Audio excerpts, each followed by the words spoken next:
ओम नमः सिद्धेभ्याः जय श्री ओम नमः सिद्धेभ्याः जय श्री ओम नमः सिद्धेभ्याः। मंगलम भगवान वीरो मंगलम गौतमो गणी मंगलम कुंद कुंदाद्यो जयंधर्मोस्तु मंगलम। सर्व मंगल मांगल्यम सर्व कल्याण कारकम प्रधानम सर्वधर्माणां जैनम जयतु शासनम। जैनम जयतु शासनम जैनम जयतु शासनम।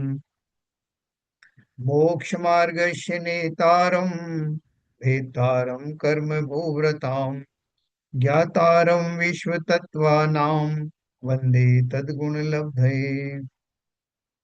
देखो जो अपन ने भी मंगलाचरण में पढ़ा, इसमें क्या लिखा है कि मोक्ष मार्ग के नेता जो हैं कौन है ना। जो मोक्ष मार्ग के नेता हैं, अरहंत आदि जो हैं, उनको पूरे विश्व तत्व को जानते हैं। और उनकी वो जो गुण है, उनके ज्ञान की परिपूर्णता, दर्शन की परिपूर्णता, वो सर्वज्ञता, वो सारे गुण मुझ में आ जाएं, इसके लिए मैं उनकी वंदना करता हूं, है ना। तो देखो, जहाँ जिनवाणी इतनी पूज्य जिनवाणी है, जिसके प्रति हम विनयवंत होते हैं तभी ज्ञान प्रविष्ट होता है, उसके प्रति हम ऐसे उदासीन क्यों हैं। 8 बजे से हम अपना स्वाध्याय रखते हैं, उसके बाद बस दुकान खोल के बैठे हुए हैं। 10 मिनट निकल गए, 11 मिनट निकल गए, कितना अभिनय हम कर रहे हैं उस जिनवाणी के लिए। देखो, जब जिनवाणी नहीं खिली थी महावीर स्वामी की, वो उतने दिन तक, इन दिन का अंतराय था, वो उन भव्य जीवों के लिए ही था। तो वो ऐसे ही जीव थे वो सब, जिन्होंने जिनवाणी की अवज्ञा की थी। और उस अंतराय के कारण से उतने उतने दिन तक उनको उसका लाभ नहीं मिल पाया। आज ये इतनी बड़ी जिनवाणी अपन को मिल रही है, डेडिकेटेड लोग लगे हुए हैं, आप समय से पहले वो तैयारी करके बैठते हैं। तो वो उस जिनवाणी का महत्व समझिए। व्यक्तियों की के प्रति विनय की बात नहीं कर रहा हूँ, उस जिनवाणी के प्रति विनय बहुत करना है। इसमें बहुत पाप का बंध होता है कि हम अपने मत बिल्कुल उदासीन भाव से, जब आया मन में तब आपने अटेंड कर लिया, नहीं आया तो चले गए। कुछ लोग जिनवाणी स्तुति भी छोड़ के चले जाते, कुछ मंगलाचरण में अटेंड नहीं करते। ये सारी बहुत जरूरी चीजें हैं। स्वाध्याय के प्रति बहुत विनयवंत होना आवश्यक है। नहीं तो वो वस्तु सामग्री आपके अंदर जाएगी नहीं। ये विशेष रूप से हमने कई बार आपको समझाया कि ये कोई अचीवमेंट नहीं है कि हमने 11 मिनट यूं ही पास कर दिए। ये वो कितना बहुमूल्य है, 1 घंटे का टाइम अपन ने निकाला है, उसमें से 10 मिनट यूं, 12 मिनट यूं ही निकल गए। कि हम क्या हासिल कर लेंगे संसार की कुछ चीजों को, एक आध हमने और कुछ क्रियाएं कर ली उस बीच में, और घोर पाप किया। इधर से भी गए, उधर से भी ये पाप कमा के लाए। तो मेरी आप सबसे निवेदन है कि अपन सब जब इतने डेडिकेशन के साथ ये इकट्ठे होते हैं, तो पूरा जैसे अपना जो, अब मैं रुका रहता हूँ जब तक आप नहीं आते, नहीं अब मैं शुरू करूंगा उसको। तो शुरू करूंगा तो आप लोगों को उसका जो प्रारंभिक जो कंटेक्स्ट है वो से वंचित रह जाएंगे। इसलिए 8 बजे मीन्स 8 बजे जिनवाणी हमारे लिए परम आवश्यक है। ये कोई ऐसी मात्र सुनने सुनाने वाली बात नहीं है। चलिए मैं आगे चलता हूँ।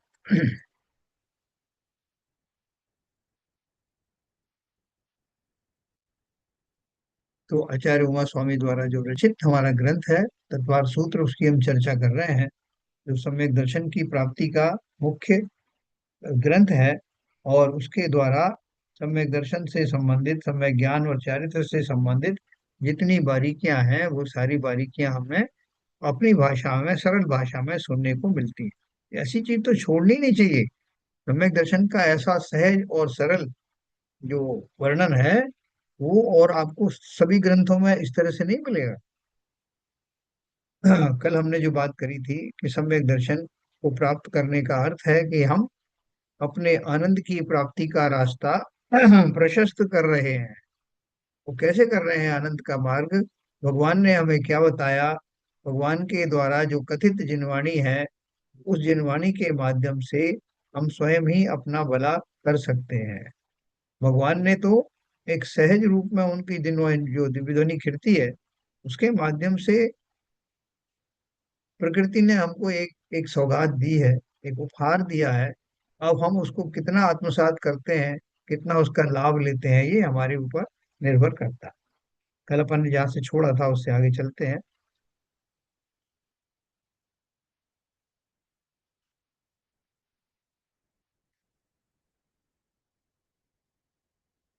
यानी जीव लोगों को क्या हो गया अभी बताओ, इतनी देर के बाद भी 6 लोग हैं। आनंद को प्रकट करने वाली भावना क्या करें, है ना। ये अपन ने कल पढ़ा था। जो पहला वाला पैराग्राफ अपन ने पढ़ा था उसकी जो लास्ट लाइन थी ना, भगवान के द्वारा कथित सच्ची दया का स्वरूप, है ना, जिसमें अपन ने पढ़ा था, वस्तु स्वरूप को पृथक स्वतंत्र जानना सो अहिंसा है, और वस्तु को पराधीन मानना कि एक दूसरे का कुछ कर सकता है, तथा राग से धर्म मानना सो हिंसा है। सरागी को दूसरे जीव को बचाने का राग तो होता है, किंतु उस शुभ राग से पुण्य बंधन होता है, धर्म नहीं होता, ऐसा समझना चाहिए। है ना? आनंद को प्रकट करने वाली भावना वाले क्या करें। देखो ये कितने अच्छे अच्छे टॉपिक हैं, और हम उनसे वंचित रह जाते हैं जो लोग नहीं आए हैं। पहले तो सैटरडे संडे सोच रहे थे सब, सैटरडे संडे वीकेंड में लोग कमाते हैं। आज तो शायद मंगलवार है वो, तो भी ऐसे ही चल रहा है। जगत के जीवों को सुख चाहिए है, और सुख का दूसरा नाम धर्म है। धर्म करना अर्थात आत्म शांति चाहिए है, अथवा अच्छा करना है, और वह अच्छा कहाँ करना है? आत्मा की अवस्था में दुख का नाश करके वीतरागी आनंद प्रकट करना है। वह आनंद ऐसा चाहिए कि जो स्वाधीन हो, उसके लिए पर का अवलंबन ना हो। ऐसा आनंद प्रकट करने की जिसकी यथार्थ भावना हो, सो वह जिज्ञासु कहलाता है। अपना पूर्णानंद प्रकट करने की भावना वाला जिज्ञासु पहले यह देखता है कि ऐसा पूर्णानंद किसे प्रकट हुआ है। देखो एक जो लाइन की ऊपर ना, जगत के सभी जीवों को सुख चाहिए, और सुख का दूसरा नाम धर्म। दूसरा नाम धर्म क्यों, मैंने आपको व्याख्या की थी कि सुख एक गुण है, और गुण को धर्म भी कहा जाता है। सभी जीवों को शांति चाहिए, सुख चाहिए। डाकू भी डाका डालता है तो इस उम्मीद में, है ना, ये सोच करके कि इससे जो प्राप्त धन होगा, वो धन से मैं अपना और अपने परिवार का भरण पोषण करूंगा, और इससे मुझे शांति मिलेगी।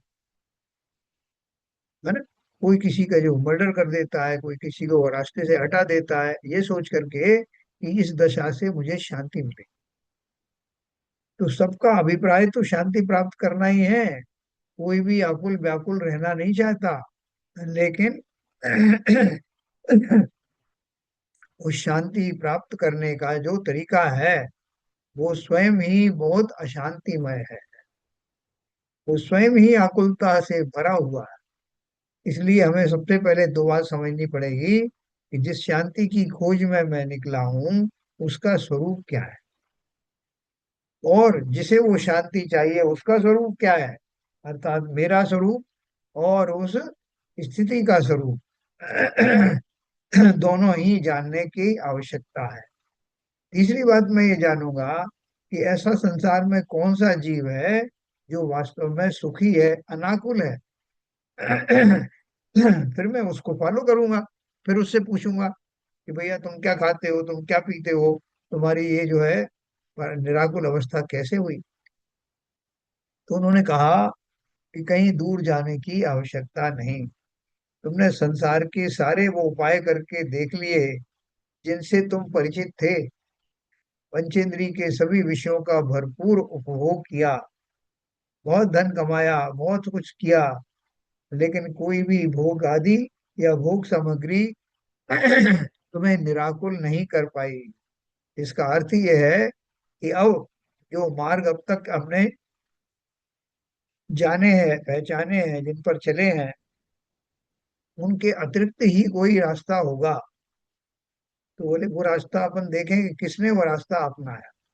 रास्ता अपनाने से पहले पहले उन्हें देखो कि जो सुखी है। तो बताया कि जिनेन्द्र देव या पंच परमेष्ठी गुण सुखी है। वो सुखी है तो उन्होंने क्या किया। आपने देखा होगा वो विज्ञापन आते हैं ना, उसमें वो बेटा माँ से कहता है कि माँ आज आपने वो ताकत दिखाई बॉक्सिंग की, तो आज क्या खाया था? अपन भी दूसरों से बोलते हो आज क्या खाया भाई, इतनी ताकत, इतनी एनर्जी आ गई। तो वो खाने पीने की बात से लेकर के उन जीवों ने जो परम सुखी हैं, जो हमारी नॉलेज में है कि ये सुखी हैं, उनकी जीवनचर्या देखने का मन सहज ही होता। फिर हम उनके जो है, जो उनका जो रास्ता है, जो क्या फॉलो करते हैं, उस पर जाते हैं। तो मालूम पड़ा कि संसार की भोग्य सामग्रियों को तो जिन्होंने त्याग ही दिया है, उसके अतिरिक्त उन्होंने, त्याग देने का अर्थ क्या है, उनके प्रति, उनके भावों में कोई राग नहीं है। दूसरा, उन्होंने ये भी समझ लिया है कि हमें आनंदित होना है तो हम कौन है? है ना, स्व का स्वरूप और शांति का स्वरूप, दोनों ही उन्होंने पहचान। अभी सारी दुनिया को ये बात नहीं मालूम। ना तो ना तो उन जीवों के बारे में पता है जिन्हें शांति मिल गई है, और ना ही उनको उस मार्ग का पता है कि वो शांति उनको मिली कैसे। तो जिनेन्द्र देव ने, आचार्यों ने अत्यंत दया के साथ करुणा करके उन जीवों को मोक्ष मार्ग का, या वो मोक्ष मार्ग के प्रारंभिक भूमिकाओं का ज्ञान कराया। जैसे मैंने कहा आपसे कि कोई समुद्र के किनारे वाले कोई नगर की तरफ बढ़ता है, तो बहुत दूर से, बहुत मीलों दूर से उसकी ठंडी हवाएं उसका स्वागत करती हैं, और उसको मालूम पड़ जाता है कि पास में ही समुद्र है, जलाशय है। ठीक उसी प्रकार से इस मार्ग पर चलने वाले जो जीव हैं, वो मुख्य मार्ग में तो जब प्रविष्ट होंगे तब होंगे, लेकिन उसके पहले ही अपने अंदर आई आकुलताओं में कमी के कारण से उस शांति का अनुभवन होने लगता है। अब और आप सब जब जब इस मार्ग पर चलते, बहुत सारे लोग बोलते नहीं कि हमारे जीवन में अंतर आया। अब वो अंतर कितना आया, इस पर निर्भर करता है कि हमने उन सिद्धांतों को कितने प्रोपोर्शन में अपनाया। जितना जितना, है ना। जैसे हम परिक्रम कहते हैं ना, कि ज्यो ज्यो हमें मिलता है त्यों त्यों हमारा परिग्रह की लालसा बढ़ती जाती। और ठीक उसी तरह से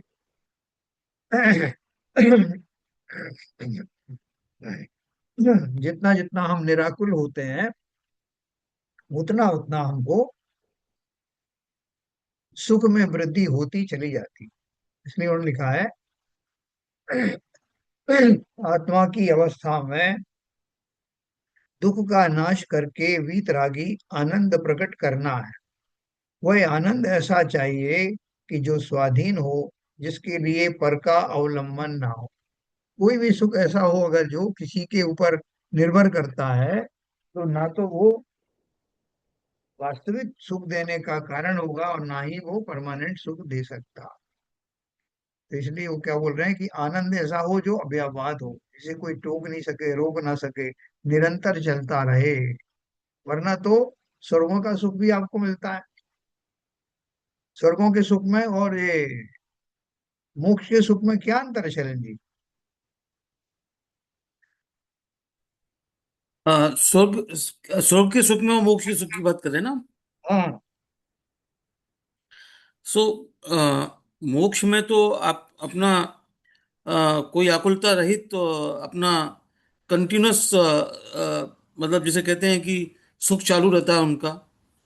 लेकिन मोक्ष में तो उनको फिर भी चिंता रहती है कि उनका आयु पूर्ण होने पर उनको एक भय लगा रहता है। स्वर्ग में। हाँ, मोक्ष में, स्वर्ग में तो हाँ। उनको भय रहता है कि भाई कहीं अभी ये आयु पूरी होने पर वापस ये स्वर्ग छिन जाएगा, तो उनको वहां वो भाव रहता है। तो वो जो उनका जो सुख है वो चलता है, लेकिन एक भय के साथ में भी उसमें रहता है। लेकिन जो मोक्ष में है वो तो असीम सुख है, वहां तो कोई उसका कोई अंत नहीं है, कंटिन्यूअस चलता ही रहेगा वो, वैसा सुख है। और कोई बताएंगे? इनको कंपेयर करें सर दोनों सुख सुख को। सर सुख सर की दो। जाति में बहुत अंतर है। हाँ। अ, जो स्वर्गों का सुख है और जो मोक्ष अवस्था का सुख है, उसमें उसका कोई कंपैरिजन नहीं है। वो उसका कोई तुलना नहीं है। तो स्वर्गों का सुख अस्थाई है, वो तो सही है, लेकिन उसकी जो क्वालिटी है उसमें भी बहुत अंतर है। तो जो सम्यक दृष्टि देव होते होंगे, उनको तो पता है कि सब सुख सुविधाएं हैं यहाँ पे, लेकिन ये मेरा जो अनंत सुख है वो तो इससे कहीं गुना ज्यादा है। तो इसलिए दोनों में बहुत अंतर है। अस्थाई तो है, लेकिन साथ साथ जो जो उसकी क्वालिटी है सुख की, वो वो बहुत ज्यादा डिफरेंस है। इसलिए इसलिए जो सम्यक वो भी दृष्टि जीव होगा वो तो चाहेगा कि मैं मोक्ष वाला सुख ही प्राप्त करूं। और वहां पर भी स्वर्ग, वहां पर भी देखो, जो स्वर्ग में आपका जो बहुत सारे देव होते हैं, वो बहुत कुछ उनकी उनकी जो पद अलग अलग होते हैं। तो वहां पर वो संसारी है, वो तो वहां पर भी उनको वो कंपटीशन चलता रहता है कि ये मेरे से अच्छे हैं, वो मैं इनसे नीचा हूं, तो वो भी मतलब एक तरीके से संसारी है। बस इतना ही है कि जो संसार में हमको ज्यादा कष्ट भोगने पड़ रहे हैं, जो जो काफी कुछ है, तो उससे थोड़ा एक स्थिरता वहाँ सुख की रहती है। लेकिन वो संसारी है, वहां पर भी वो उनको कंपैरिजन तो चलते रहता है कि कोई बड़े।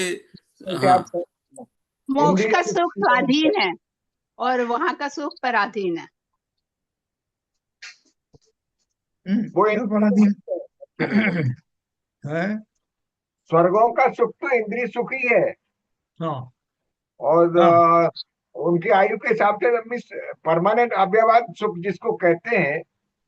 मोक्ष में मोक्ष दशा ऐसी है कि जहाँ पे आकुलता रहित होता है जीव।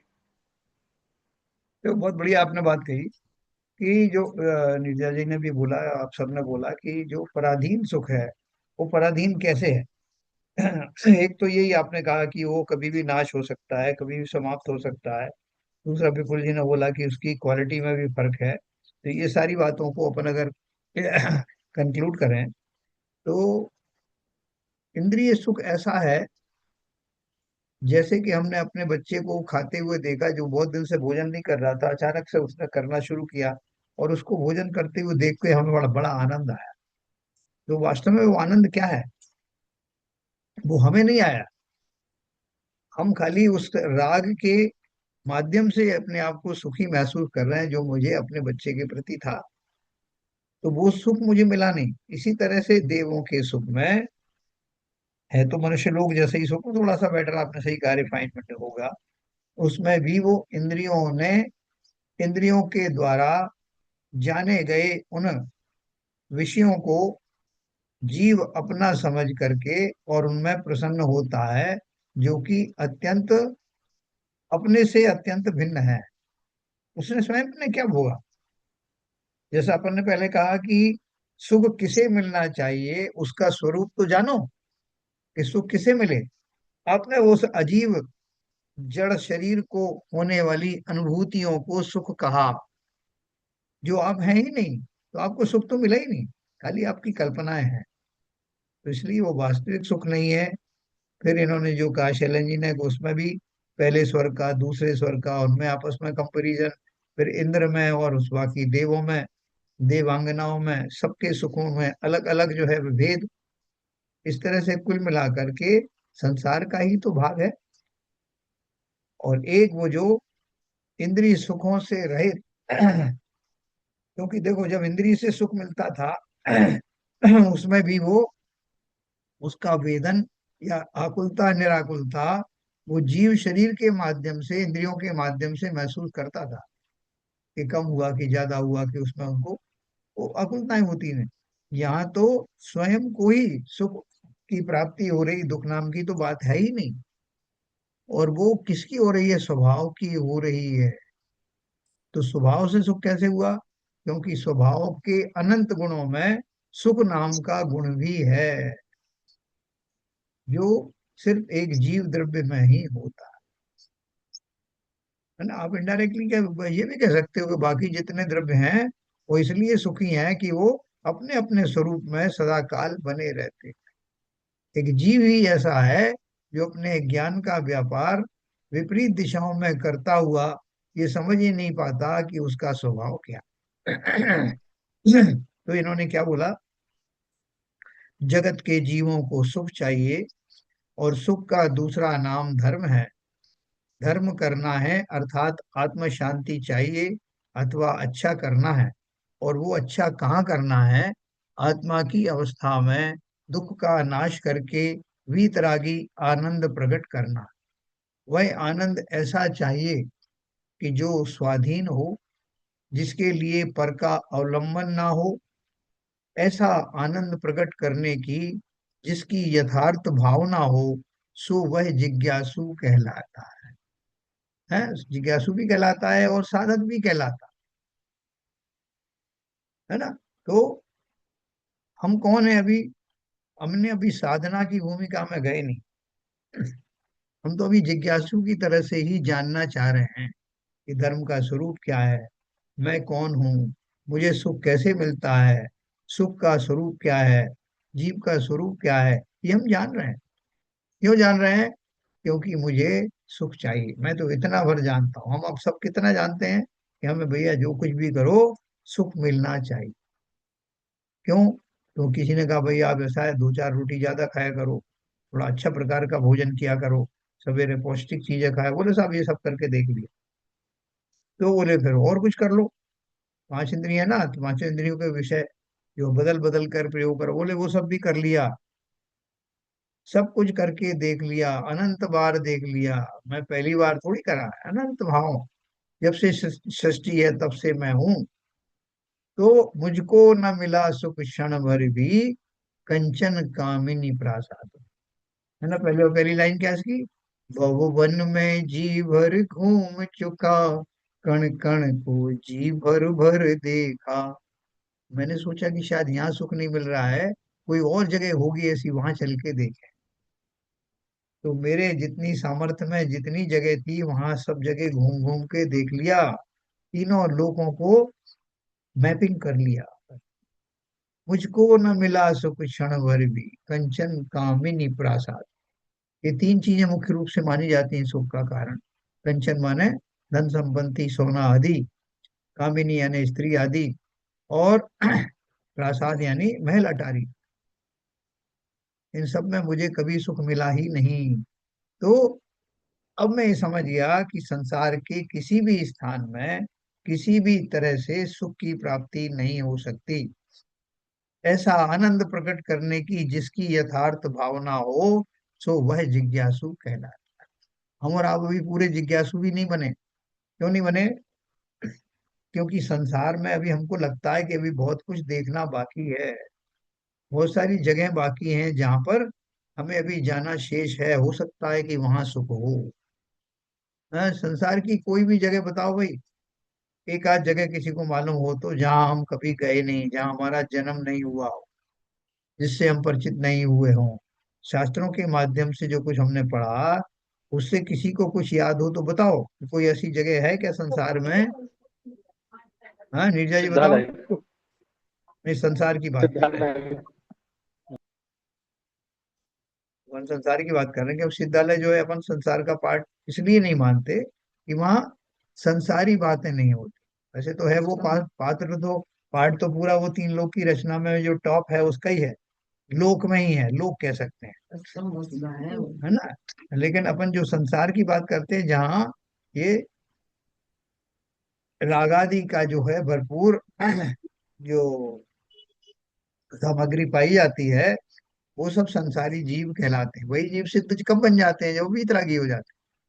तो इस संसार की जो बात कर रहे हैं, जिस संसार में संसारी जीव रहते हैं, जहां तक रहते हैं, उनमें से कोई स्थान आपको कहीं पता लगा हो, कुछ पढ़ने में आया हो तो बता। कोई भी नहीं है संसार में, तो कोई ऐसी जगह नहीं है जहाँ पे इंद्रियों के अलावा जो होता है वो होता है। तो फिर संसार ही नहीं है फिर वो, अगर इंद्रियातीत हो जाएंगे तो। अभी आप कोई ये भी कह सकते हैं, जैसे भी ये कह रहे हैं संजय प्रकाश जी, अरहंत जो हैं, अरहंत या केवली जो हैं, वो इस संसार में ही रहते हैं ना क्षेत्र अपेक्षा से, लेकिन संसारी है नहीं। उनका संसारी पना चला गया। जिन्होंने मोहिनी कर्म को जीत लिया, उन्होंने अपने सारी इंद्रियों के माध्यम से होने वाले राग द्वेष आदि को सर्वथा छोड़ दिया। इसलिए वो हमारे जैसे संसारी नहीं रहे। जब तक आयु है तो उतने दिन तक यहाँ है, तो उसी भाव से मोक्ष चले जाएंगे। उनको भाव मोक्ष तो अभी हो गया, द्रव्य मोक्ष यानी फिजिकल मोक्ष भी होने वाला है। तो ये बहुत क्लैरिटी के सर साथ समझना है, कोई आपसे पूछे तो। सर स्वधर्म इंद्र वगैरह इनको बोल सकते हैं, जो एक भाव अवतारी रहते हैं जो। वो एक भवावतारी कब रहते हैं? ये देखो आप केवली में और उनको कैसे कंपेयर करोगे? केवली तो केवल ज्ञान से युक्त है, वीतरागी हैं। वो इंद्र आदि जो है वीतरागी हुए क्या? कौन सा गुण स्थान नहीं होता है इंद्रों नहीं। इंद्रों का? इंद्र हाँ इंद्राणियों तो का या स्वधर्म स्वर्ग का या सर्वार सिद्धि के अहमेंद्रों का, जो एक भवावतारी हैं, उनका कौन सा गुण स्थान है? बताओ भाई, कितने दिन से पढ़ चतुर्थ रहे हैं हम लोग? चतुर्थ। चतुर्थ गुण स्थान। तभी सम्यक दृष्टि देवों का, सम्यक दृष्टि देवों की बात हो रही, मिथ्या दृष्टियों का तो पहला ही है। तो सर्वार सिद्धि तक के देव सब चतुर्थ गुण स्थानधारी हैं। और इनका कौन सा गुण स्थान होता है केवली का? 14। 13th। 13। 13, 13वां गुण स्थान। उनको तो उसी पर्याय से मोक्ष अवश्य जाना है। तीर्थंकरों की बात करें तो जितने दिन तक उनका समूशरण लगता है, उसके बाद एक अवधि आती है जब वो समूशरण जो है लगने बंद हो जाते। उनके जो आ, आवागमन, जो जाना आना, चर्चा चर्या वगैरह है जाने की, वो सब समाप्त हो जाती है। और फिर स्थिरता पूर्वक जो बाकी के जो शुक्ल ध्यान लगते हैं दो, और उन पूर्वक उनके बाद वो 14वें से होते हुए गुणस्थानातीत होकर के उसी भाव से मोक्ष जाते हैं। है क्या सर्वार्थ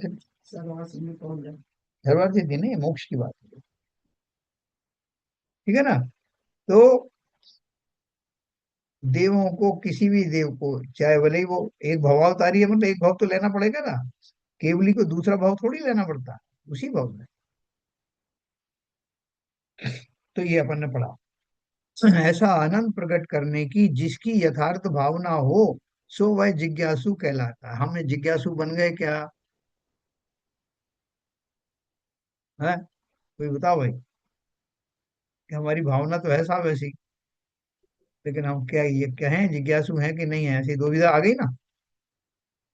तो हम वास्तव में जिज्ञासु भी नहीं अभी। जिज्ञासु होते तो 8 बजे से होने वाला स्वाध्याय में 11-12 मिनट बाद हम क्यों उपस्थित होते? ये क्या जल्दी है? 1 घंटे में कभी भी ज्वाइन कर ले। अमृत बरसता है जिनेंद्र देव की वाणी के द्वारा। वक्ता की बात नहीं है। जिनेंद्र देव द्वारा कथित वचनों की वाणी में, उन वाक्यों में, उन शब्दों में अमृत भरा। कल क्या होगा, हम सुनने लायक रहेंगे नहीं रहेंगे, देखने के लायक रहेंगे कि नहीं रहेंगे, शरीर से बैठ भी पाएंगे कि नहीं बैठ, कोई नहीं जानता। इसलिए इस अमृत रस का पान जितना हो सकता है उतना लेते रहना। पर्याय का एक एक क्षण, एक एक समय ऐसे निकलता जा रहा है जैसे मुट्ठी में रखी हुई रेत फिसलती जा रही। एक एक निषेक निकलता जा रहा है, और हम उस बात को गंभीरता से ना लेकर के इतनी बड़ी अभिनय जिनवाणी के प्रति कर रहे हैं। आज देखो, आज 8 बजकर के 11 मिनट तक कोई नहीं। क्या कर रहे हैं हम? हमारे बड़े सौभाग्य से हम सब जो है मिल करके ये हमने एक समय जो है निकाला है दैनिक जीवन से। तो कभी अनंत भवों से करते आ रहे हैं संसार के काम, उनका कोई अंत है नहीं। इसलिए वास्तव में हम जिज्ञासु भी नहीं है। तो पहली तो कामना यही करें कि हम वास्तव में ऐसे जिज्ञासु बने जिन्हें अपने वास्तविक आनंद की खोज हो। अपना पूर्णानंद प्रकट करने की भावना वाला जिज्ञासु पहले यह देखता है कि ऐसा पूर्णानंद किसे प्रकट हुआ। अपने को अभी ऐसा आनंद प्रकट नहीं हुआ है, किंतु अपने को जिसकी चाह है ऐसा आनंद अन्य किसी को प्रकट हुआ है या नहीं। और जिन्हें वो आनंद प्रकट हुआ है उनके निमित्त से स्वयं उस आनंद को प्रकट करने का सच्चा मार्ग जान ले। हम सब क्यों पढ़ रहे हैं? किसी को कोई एक्टर बनना होता है, वो साहब मेरे तो सलमान खान बनना, तो वो क्या करेगा? सलमान खान से संबंधित जितनी विषय वस्तु है सब इकट्ठी करेगा। उसके सारे फोटो जो जो उससे मिल सकते हैं फोटो लाएगा, उनकी एक्टिंग के बारे में जानेगा, कौन कौन सी पिक्चर में उसने काम किया है, कैसी कैसी एक्टिंग की है, वो कहाँ का रहने वाला है, कैसे वो आगे बढ़ा, सारी सारी बायोग्राफी वगैरह हम सब जानेंगे। क्यों? क्योंकि हमें उस जैसा बनना। तो इसी प्रकार से जो मेरे आदर्श हैं, देव शास्त्र गुरु आदि जो मेरे आदर्श हैं, पंच परमेष्ठी मेरे जो आदर्श हैं, और इसलिए आदर्श हैं कि उन्होंने उस आनंद को प्राप्त करने का न केवल मार्ग बताया, बल्कि स्वयं भी उस आनंद के मार्ग को प्रशस्त किया। तो इसलिए मैं उनको जानने के लिए जिज्ञासु बना हुआ। संसार में कौन है ऐसा जिसने ये सब प्राप्त किया? उनके निमित्त से स्वयं उस आनंद को प्रकट करने का सच्चा मार्ग जानते, वो बता रहे हैं। और हम अपने आराम से आ रहे हैं, हमें कोई चिंता नहीं। देखो, ये विशेष बात ध्यान रखना, हमारी जो पर्याय की अवस्था है कब तक टिकी रहेगी कोई नहीं जानता। ना तो पर्याय ही परमानेंट है, वो तो अपने नियम से उस आयु के बाद जानी ही है।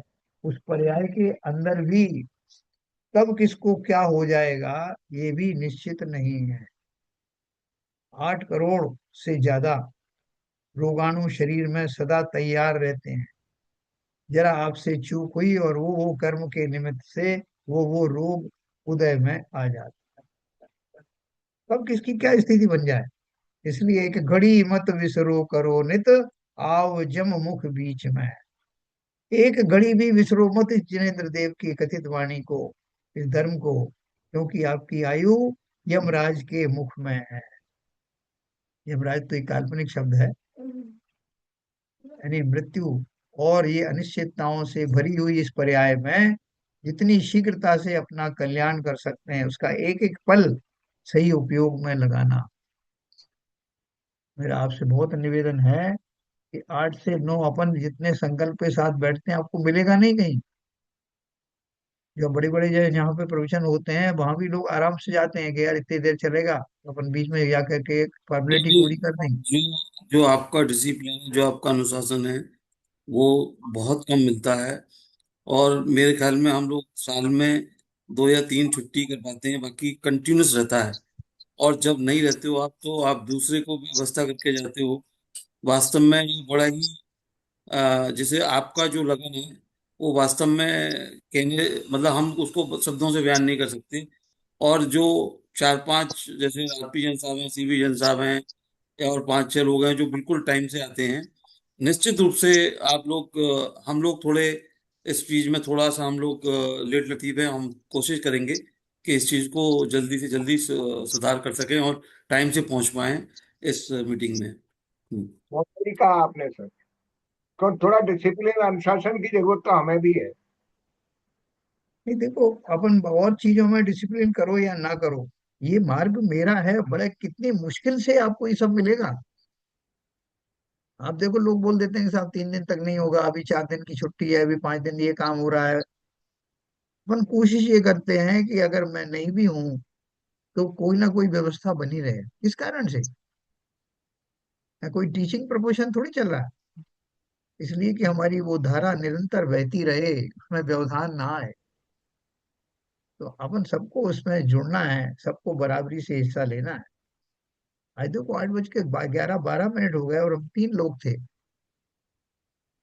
तो सबसे निवेदन है कि ये सब जो है अपने अपने लाभ के लिए है, पर्सनल लाभ के लिए है। जैसा कमिटमेंट बाकी लोगों का है, ऐसा सबका होना चाहिए। बाकी काम तो छोड़ दीजिए, अपने मेहमानों को सबको फोन करके बता दी भैया 8 से 9 का काम मेरा है। दुनिया में मैंने कितने लोगों को, कितने रिश्तेदारों को ओबलाइज किया है, कम से कम ये 8 से 9 का टाइम मेरा है। सबको मैसेज जाना चाहिए, कोई आपको डिस्टर्ब ही नहीं करेगा बीच में ना। जितना आप कमिट में उसमें पक्के होंगे, उतना ही आपको प्रकृति भी मदद करती है। चलिए आगे चलते हैं बस। ऐसा आनंद अन्य किसी को प्रकट हुआ है, और जिन्हें वह आनंद प्रकट हुआ है उसके निमित्त से स्वयं उस आनंद को प्रकट करने का सच्चा मार्ग जान लें, और ऐसा जान लें सो उसमें सच्चे निमित्तों की पहचान भी आ गई। है ना। देखो ये जो अपन धारा प्रवाह चला रहे हैं, इसमें मैं कोशिश ये करता हूँ कि जो कल छोड़ा है उसको फिर से रिपीट भी इसलिए करता हूँ, जिससे वो आपकी लिंक बनी रहे। कि आप बड़ी बड़ी जगहों पे आप जाएंगे तो वो कोई रिपीट नहीं करेंगे, आपकी जिम्मेवारी है कि कल कहाँ छोड़ा था उससे आगे आप लिंक मिलाएं। तो यहाँ अपन को ये एक लाभ मिल रहा है, और वो इसलिए मैं उसको पीछे से पढ़ता हूँ जिससे वो आपकी लिंक बनी रहे। तो जो जिज्ञासु जीव हैं, उन्हें बहुत ज्यादा ये चिंतित रहना चाहिए कि कहीं ऐसा ना हो कि वो शुरू का माल निकल ना जाए। जब तक तारतम्यता नहीं रहेगी ना कहीं हम गाफिल हो जाएंगे। तो ऐसा जान लें तो उसमें सच्चे निमित्तों की पहचान भी आ गई। सच्चे निमित्त अपने क्या क्या जाना। सुख किसे कहते हैं, सुख या शांति किसे कहते हैं। सुख और शांति में भी लोग भेद कर देते हैं। वास्तव में शांति के लिए ही सुख की कल्पना की जाती है। परम शांति हमको दीजिए, शांति पाठ पढ़ते हैं, शांति धारा पढ़ते हैं, सबका उद्देश्य क्या है। आकुलता का ना होना ही सुख है, निराकुल होना ही सुख है। तो कि जिन्हें वो सुख मिला है उनको जानो, जिस विधि से मिला है उसको जानो, जिस अवस्था को सुखी अवस्था कहते हैं उसको जानो। और ये सब जानने के लिए जो प्रयत्न किए जाते हैं, उसमें निमित्त कौन से होते हैं उन्हें भी जान लो। जो देवशास्त्र गुरु मंदिर आदि जो सब साधन है, वो निमित्त है ना, उन्हें जानना तो पड़ेगा ना। कोई बोला नहीं साहब हम तो मंदिरालय में जाकर भी जो है वो चिंतन कर लेते हैं, वहां पर बैठ करके भी सुख की प्राप्ति कर लेते हैं। तो है क्या वो सुख। नहीं साहब हमको तो बहुत आनंद आता है। देखो जो चीजें प्रूवन है, अनंत अनंत और सिद्धों के द्वारा, जो जिनके बारे में आपको बताया गया है, उनसे हट करके आप अपनी परिभाषा अलग बना सकते हो क्या। तो अपनी अवस्था में देखो आगे चलते हैं। अपनी अवस्था में अधर्म अशांति है, उसे दूर करके धर्म और शांति प्रकट करना है। वह शांति अपने आधार से और परिपूर्ण होनी चाहिए। जिसे ऐसी जिज्ञासा होती है, वह पहले यह निश्चय करता है कि मैं एक आत्मा अपना परिपूर्ण सुख प्रकट करना चाहता हूँ। तो कितनी सिंपल स्टेप में आपको वो बताई है कि जिज्ञासुओं को क्या करना चाहिए। तो क्या बोल रहे हैं, अपनी अवस्था में अधर्म है अशांति है, अपन सब जानते हैं, उसे दूर करके धर्म और शांति प्रकट करना, ये हमारा मोटिव है। वह शांति अपने आधार से और परिपूर्ण होना चाहिए। जो बच्चा होता है ना, आप जिसकी उंगली पकड़ करके मंदिर ले जाते हो, कहीं और ले जाते हो, थोड़ा बड़ा होता है तो वो आपकी उंगली छुड़ा करके भागता है, छूटना चाहता है, स्वतंत्र रूप से करना चाहता है। अब उसको कोई सामग्री पकड़ाते हो चढ़ाने के लिए, तो बड़ा होने लगता है, वो कहता नहीं मैं खुद चढ़ाऊंगा। सभी जीवों को स्वावलंबी बनने का भाव आता है, कौन परतंत्र बना रहना चाहता है। तो वो इसलिए बोल रहे हैं कि वो शांति का आधार ऐसा हो जो पर आश्रित ना हो। है ना। पराधीन सुख सपने सुख नाही, कहा जाता ना। तो यहाँ बोला है वह शांति अपने आधार से और परिपूर्ण होनी चाहिए। जिसे ऐसी जिज्ञासा होती है, वह पहले यह निश्चय करता है कि मैं एक आत्मा हूँ, एक आत्मा अपना परिपूर्ण सुख प्रकट करना चाहता हूँ। तो वैसा परिपूर्ण सुख किसी और के प्रकट हुआ होना चाहिए। यदि परिपूर्ण सुख आनंद प्रकट ना हो तो दुखी कहलाए। जिसे परिपूर्ण और स्वाधीन आनंद प्रकट होता है, वह संपूर्ण सुखी है। और ऐसे सर्वज्ञ वीतराग ही तो है। इस प्रकार जिज्ञासु अपने ज्ञान में सर्वज्ञ का निर्णय करता है। सर्वज्ञ कौन है? जिन्हें हम तो सर्वज्ञ किसे कहते हैं?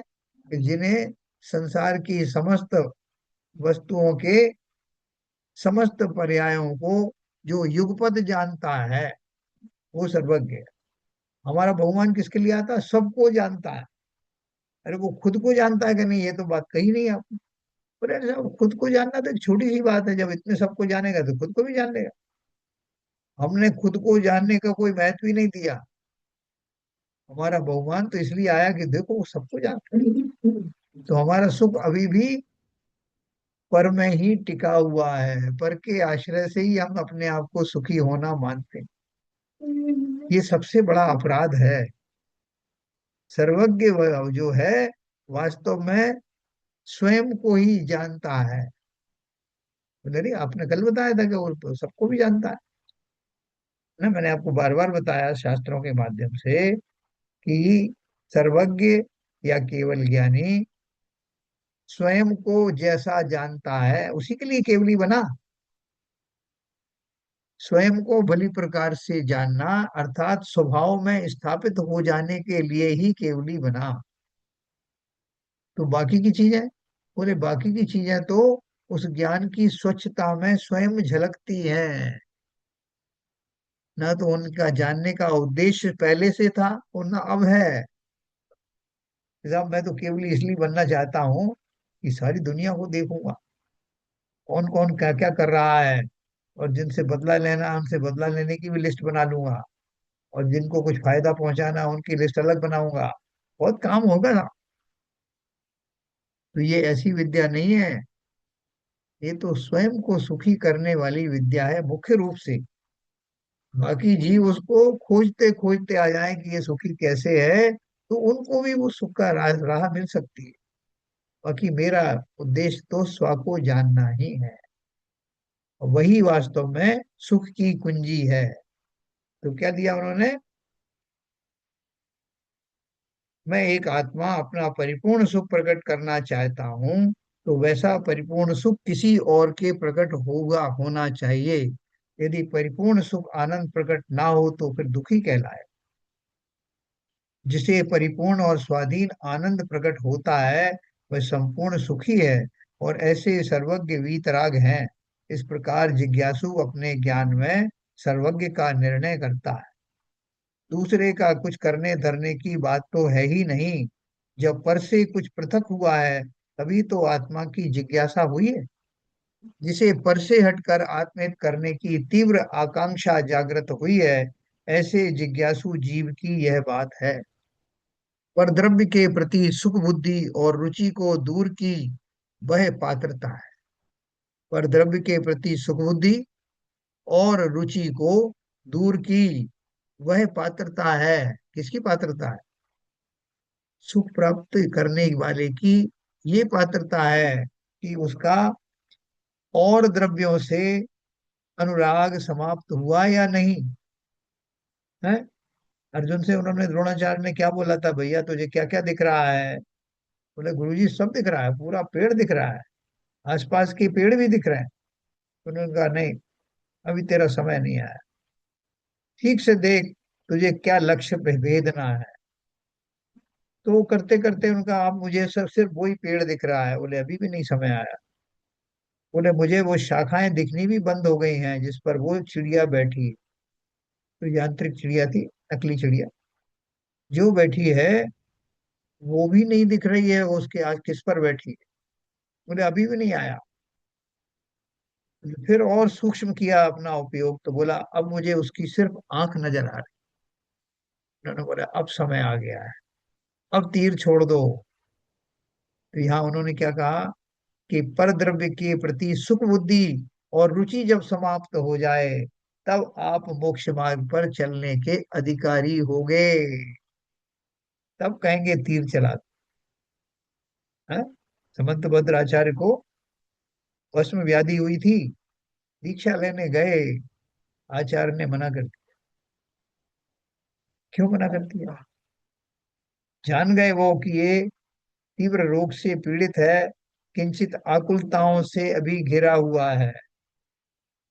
इस समय अगर ये दीक्षित होगा तो इसको वो वीतरागी अवस्था सहज में आने वाली नहीं है। ये भी जान लिया कि जब तक वो दीक्षा लेने का समय नहीं आया, सही समय नहीं आया, उसके बीच में बहुत सारे जीवों को इनके निमित्त से धर्म की प्रभावना होगी। जो अपन ने प्रभावना शब्द पढ़ा। तो जो ज्ञानी है वो ये सब जानते हैं कि हमारी भूमिका में वो परिपक्वता कब आने वाली है। दूसरे ही नहीं, हम स्वयं भी इतने ज्ञानी हैं कि अपनी अवस्था को जान लेते हैं। अपन को पता है कि मैं ये खाता हूं तो मुझे एसिडिटी हो जाती है, ये खाता हूं तो मेरे पैरों में दर्द होने लगता है। इतने ज्ञानी हम शरीर के प्रति भी हैं, तो स्व के प्रति क्यों नहीं होंगे कि मुझे कब आनंद आता है। जब मैं जिनेन्द्र देव की भक्ति में डूबता हूँ तो मुझे काफी आनंद आता है। तो बोलते हैं कि ये आनंद तो फिर भी कुछ नहीं है। अवश्य ये आनंद है, संसारी जो नॉर्मल अवस्था है उनसे तो बेहतर है, लेकिन असली आनंद इससे आगे और भी है। वो आनंद क्या है, उसकी शुरुआत कैसे होगी, तो उन्होंने इतना बता दिया। स्वभाव की रुचि तथा पहचान होना ही पात्रता का फल है। आपको अपने आप पता लग जाएगा कि मेरी रुचि कहाँ जा रही, इसलिए मैं पात्र हूं या नहीं हूं। दुख का मूल भूल है, जिसने अपनी भूल से दुख उत्पन्न किया है वह अपनी भूल को दूर करे तो उसकी दुख दूर हो। अन्य किसी ने भूल नहीं कराई, इसलिए दूसरा कोई अपना दुख दूर करने में समर्थ नहीं। मैं अपने ही कारणों से दुखी हूं, इसलिए अपने ही द्वारा वो कारणों की निवृत्ति होगी, तभी मैं सुखी हूं। मैं अपने सुख दुख का कारण जिस समय दूसरों में देखना बंद करूंगा, उस समय से ही मेरी पात्रता प्रारंभ होगी। है, तो जब तक हमें ये लगता रहेगा कि मेरा सब करने वाला ये पड़ोसी है, मेरे ये शत्रु हैं, ये सब उनकी वजह से मैं दुखी हूँ, कोई नहीं, तो कर्म का कह दिया, वो कर्म कौन है। जब तक ये धारणा रहेगी तब तक मैं सही मार्ग पर आया ही नहीं। तो विकसित करो, बजाय दूसरों को दोष देने के, दूसरों से राग लेने के, प्रशंसा प्राप्त करने की उम्मीद करने के, स्व में स्थापित रहो। मेरे सुख दुख का कारण मैं ही हूँ, कोई अन्य नहीं। है ना। तो अब इस प्रक्रिया में जो अपन अभी तक पढ़ी, कल अपन पढ़ेंगे शुद्ध ज्ञान का अवलंबन ही पहली क्रिया है। देखो इतना स्टेप में दिया है, स्टेप वाइज। पहले हमें पात्रता कैसी हुई, जिज्ञासु बनकर। अब बोल रहे हैं कि जिज्ञासु बन गए और आपकी सुबुद्धि संसार के प्रति चले हट गई है, तो आपकी असली क्रिया शुरू होती है शुद्ध ज्ञान का अवलंबन। वो कौन सा शुद्ध ज्ञान है? ये नॉर्मल शुद्ध ज्ञान तो होगा नहीं, नॉर्मल तो अपन बहुत करते हैं। तो विशेष रूप से उस शुद्ध ज्ञान की विशेषता है, कल अपन उसके बारे में चर्चा करें। और फिर से एक बार निवेदन है मेरा, ठीक 8 बजे आइए। पूरा जीवन का कितने वर्ष निकल गए, समय निकल गए पर के लिए करने में, ये समय अपने लिए लगाओ। कल किसने देखा। चलिए जिनवाणी स्तुति करेंगे। संजय प्रकाश।